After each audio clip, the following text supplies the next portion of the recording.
स्वागत है दोस्तों। आज की इस क्लास में हम महत्वपूर्ण विषय महाकाव्य और खंड काव्य में अंतर देखेंगे। आप कई बार इन शब्दों को सुनते होंगे, इनसे गुजरते होंगे, परीक्षाओं में कई बार पूछा भी जाता होगा इनकी विशेषताओं के बारे में, लेकिन कहीं भी व्यवस्थित रूप से आपको ये नहीं मिलेगा कि महाकाव्य और खंड काव्य में अंतर क्या है। वो हमने इस क्लास में पूरा का पूरा आपको व्यवस्थित ढंग से बताने का प्रयास किया है। शुरुआत करते हैं। देखिए, सबसे पहले देखेंगे महाकाव्य के बारे में। महाकाव्य को प्रबंध काव्य भी कहा जाता है, ये ध्यान रखना है आपको। अब देखते हैं, महाकाव्य को प्रबंध काव्य कहने के अलावा पाश्चात्य साहित्य में इसे एपिक कहते हैं। ठीक है, ये आपको ध्यान रखना है कि जो पाश्चात्य साहित्य में एपिक है वो हिंदी में प्रबंध काव्य या महाकाव्य है। ठीक, महाकाव्य दो शब्दों से, दो पदों से मिलकर के बना हुआ है, महत और काव्य। इन दो पदों से व्युत्पन्न हुआ है महाकाव्य। तो ध्यान रखिएगा, जो महत है उसमें त के नीचे हलंत रहेगा, तभी महाकाव्य बनेगा। ठीक है, महत और काव्य। आगे देखते हैं महाकाव्य के लक्षण क्या क्या होने चाहिए और क्या क्या होते हैं। सबसे पहला, इसमें सर्गबद्धता होनी चाहिए, यानी कई सर्गों में बना हुआ, लिखा हुआ यह महाकाव्य होना चाहिए। इसकी कथावस्तु ऐतिहासिक होती है। प्रायः महाकाव्यों की जो कथावस्तु होती है वो ऐतिहासिक आधारों से उठाई जाती है, ऐतिहासिक घटनाक्रमों से उठाई जाती है, या किसी ऐतिहासिक चरित्र या पात्र को केंद्र में रखकर इसे बुना जाता है, जिससे सर्वसाधारण समाज परिचित होता है, क्योंकि वही जो है उनके हृदय में महाकाव्यात्मक रूप से निवास भी करता है। इसमें किसी महान चरित्र की प्रतिष्ठा की जाती है। ठीक, और इसका नायक जो है धीरोदात्त होता है। उसके जो नायकों के कई सारे जो किस्म हैं, उसमें धीरोदात्त किस्म का नायक इन महाकाव्यों में होता है, धीर और उदात्त। महाकाव्य की एक जो प्रमुख विशेषता या लक्षण है ये कि आकार में बड़ा होगा। ठीक है, नाटक की पंच संधियों का प्रयोग हुआ हो। नाटक की जिन 5 वृत्तियों, 5 संधियों की बात होती है, उन सभी का प्रयोग महाकाव्य में हुआ हो। चारों पुरुषार्थों का निरूपण हुआ हो। चारों पुरुषार्थ कौन कौन से हैं? धर्म, अर्थ, काम और मोक्ष। इन सभी का इसमें निरूपण हुआ हो। प्रायः सभी रसों की उपस्थिति हो। महाकाव्य में ये माना गया कि सभी रसों की उपस्थिति हो, लेकिन कोई एक रस प्रधान रूप से उसमें व्याप्त हो। ठीक, या श्रृंगार, या वीर, या रस, शांत रस। अगर इनमें से कोई एक रस जो है वो प्रधानता से व्याप्त है तो ये महाकाव्य का लक्षण है। बाकी सारे रसों की व्याप्ति होगी, लेकिन वो गौड़ रूप से होगी। ऐसा नहीं है कि बाकी रस नहीं होंगे। जैसे अगर रामचरितमानस के बारे में अगर आप देखें तो रामचरितमानस में केवल ऐसा नहीं है कि राम के धीरोदात्त रूप का ही वर्णन है।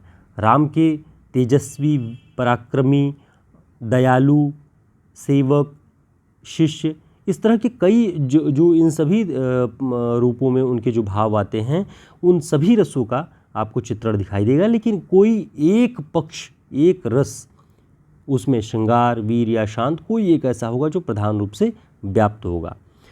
और ध्यान रखिएगा, सबसे महत्वपूर्ण बात कि इसकी कथा का आरंभ आशीर्वचन या मंगलाचरण से होता है। ठीक है, कोई भी महाकाव्य होगा उसकी जो शुरुआत होगी, परंपरागत रूप से यही आया है कि शुरुआत में आशीर्वचन या मंगलाचरण की परंपरा है, वो पूरी कर ली जाएगी, फिर कथा शुरू होती है सर्गों में। ठीक, भारतीय एवं पाश्चात्य दोनों दृष्टियों में महाकाव्य के कुछ प्रमुख तत्व होते हैं, उसे आपको ध्यान रखना है। जैसे कथा का संयोजन कैसा है, चरित्र की सृष्टि किस तरह से हो रही है, भाषा शैली की प्रौढ़ता, जीवन की समग्रता। ये बड़ी बात है महाकाव्य में, जीवन की समग्रता होना। जीवन का कोई एक खंड, कोई एक पक्ष, कोई एक घटना नहीं होगी, वो खंड काव्य की विशेषता हो जाती है। आगे हम पढ़ेंगे। इसमें जीवन की समग्रता, समग्र जीवन को आधार बनाया जाता है। और महत उद्देश्य की प्रतिष्ठा। महत उद्देश्य की प्रतिष्ठा का अर्थ है कि मानवता के, सभ्यता के विकास और उसकी उपलब्धियों से व्यापक रूप से जुड़ा हुआ होगा इसका उद्देश्य। ठीक, तो इसे ध्यान रखना है आपको।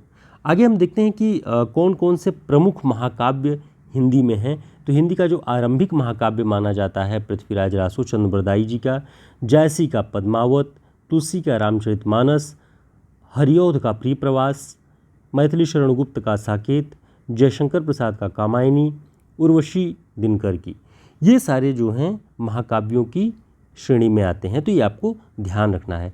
तो महाकाव्यों की विशेषताएं, उनके तत्व, उनके लक्षण आपको ध्यान रखने हैं। साथ ही कौन कौन सी रचनाएं महाकाव्य हैं ये भी ध्यान रखना है। आगे हम देखते हैं खंड काव्यों के बारे में। तो खंड काव्य क्या होता है? खंड काव्य में किसी एक घटना का वर्णन होता है। हमने वहाँ देखा कि जीवन की समग्रता की बात हो रही है महाकाव्य में, लेकिन खंड काव्य में किसी जीवन के किसी एक घटना को केंद्र में रख करके एक कथा की रचना की जाती है, गुनावट होती है। जीवन का कोई एक पक्ष कथा का आधार बनता है। ठीक, तो कभी भी पूछ सकता है कि खंड काव्य की निम्न में से कौन सी विशेषताएं नहीं हैं। तो अगर कह दे कि खंड काव्य में जीवन के समग्र रूप का वर्णन होता है, अंकन होता है, तो वो गलत होगा। जीवन के किसी एक पक्ष की कथा इसमें आती है। इसमें अब देखिए, जब किसी एक पक्ष की कथा आएगी, कोई एक घटना इसके केंद्र में आएगी, तब होगा क्या कि जीवन के उतने विविध रूप उभर कर नहीं आएंगे जितना कि महाकाव्य में आते हैं, क्योंकि महाकाव्यों में घटना के कई सारे आधार होते हैं, कई रूप होते हैं, विविध रूपों में घटनाएं आती हैं। वो उसकी संभावना खंड काव्य में नहीं होती है, बहुत कम होती है उसकी कथा में, इसलिए विविध रूप उभर के नहीं आएंगे। ये भी एक उसकी कमी कह लीजिए। पूर्ण जीवन न ग्रहण करके खंड जीवन ही ग्रहण किया जाता है, इसलिए ये खंड काव्य कहलाता है। इसके प्रमुख तत्व लगभग वही होते हैं जो महाकाव्य के होते हैं। लगभग कथानक कैसे लेना है, चरित्र की सृष्टि कैसी करनी है, भाषा शैली कैसी हो, सारी बातें वही होंगी, लेकिन कुछ चीज़ों में खंड काव्य अलग है, और वो क्या है वो आपको देखना है। जैसे इसका आकार संक्षिप्त होगा। हमने बात की कि उसका आकार बड़ा होता है, महाकाव्य की जो विशेषता होती है। खंड काव्य में संक्षिप्त आकार होगा। जीवन के किसी एक ही खंड को लक्ष्य में बनाए रखती है पूरी कथा, यानी संक्षिप्त कथानक होगा। प्रभावोत्पादक कथा, यानी जब कथा छोटी होगी, जीवन के बहुत बड़े पक्ष को लेकर नहीं लिखी जा रही है, किसी एक घटना पे लिखी जाएगी खंड काव्य में, तब ये कोशिश की जानी चाहिए खंड काव्य लिखने वाले को कि कथा छोटी है लेकिन प्रभावोत्पादकता, उस पर जो चमत्कार है, जो चमत्कृत करने की शक्ति है, वो अधिक होनी चाहिए। चरित्र के उत्कर्ष का विधान, चरित्र के उत्कर्ष को छोटी कथा में ही किस तरह से किया जाए, ये अच्छे खंड काव्यों के माध्यम से देखा जा सकता है। कथा वस्तु की अपेक्षा भाव पर बल, कथा वस्तु छोटी होती है, कथा वस्तु में बहुत ज़्यादा फैलाव की संभावना नहीं होती खंड काव्य में, इसलिए उस पर कोशिश की जाती है कि छोटी कथा में ही भाव पर ज़्यादा बल दिया जाए और भाव खूब सारे अच्छे से उभर के आएँ। ठीक, अब हम देखेंगे कि हिंदी में कुछ प्रमुख खंड काव्य हैं, वो कौन कौन से हैं।